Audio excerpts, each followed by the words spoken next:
रेव token का डरावना सच, Binance और बिटगिट को हिला देने वाले पंप एंड डंप आरोपों का पूरा सच। वेब3 एंटरटेनमेंट की दुनिया में एक बड़ा संकट खड़ा हो गया है। म्यूजिक और ब्लॉकचेन को जोड़ने वाले प्रोजेक्ट रेव दावों का रेव टोकन इन दिनों विवादों के घेरे में है।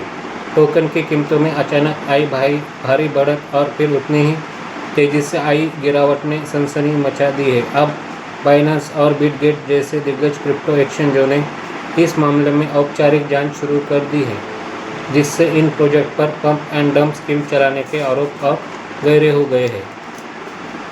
28 का उतार चढ़ाव। महज कुछ ही दिनों में भीतर रेन टोकन की कीमत 0.25 से रॉकेट की तरह बढ़कर 28 के करीब पहुंच गई, लेकिन ये खुशी ज़्यादा देर नहीं टिकी। देखते ही देखते टोकन की कीमत में 95% की भारी गिरावट आई और यह गिरकर लगभग $1.36 पर आ गया। इस खतरनाक अस्थिरता ने मशहूर ऑनचेन जासूस जैक्स XBT का ध्यान खींचा, जिन्होंने सार्वजनिक रूप से प्रोजेक्ट पर धोखाधड़ी का आरोप लगाया। जैक्स XBT का दावा है कि इस टोकन की 90% से ज़्यादा सप्लाई इनसाइडर्स के नियंत्रण में है, जिससे कीमतों में कृत्रिम हेरफेर करना आसान हो गया।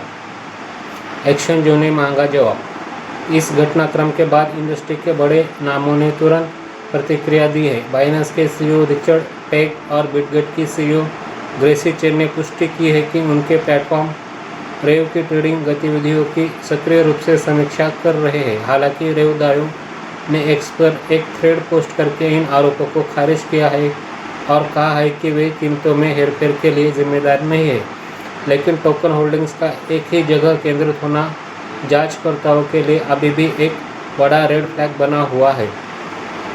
डेफी के लिए बुरा दौर। ये विवाद क्रिप्टो सेक्टर के लिए अप्रैल के एक और बुरे अध्याय जैसा है। 1 अप्रैल को डिप प्रोटोकॉल पर हुए 280 मिलियन के हमले के बाद से अब तक एक दर्जन से ज़्यादा कंपनियां, जिनमें काओ, स्वैप, बाइबिट और आइथर शामिल है, शोषण का शिकार हो चुकी है।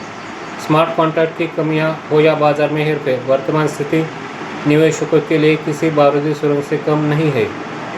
उस उथल पुथल के बावजूद रेव दावों का कहना है कि वो स्थायी विकास के लिए फंड जुटाने हेतु अनलॉक किए गए टोकन बेचने की योजना बना रहा है।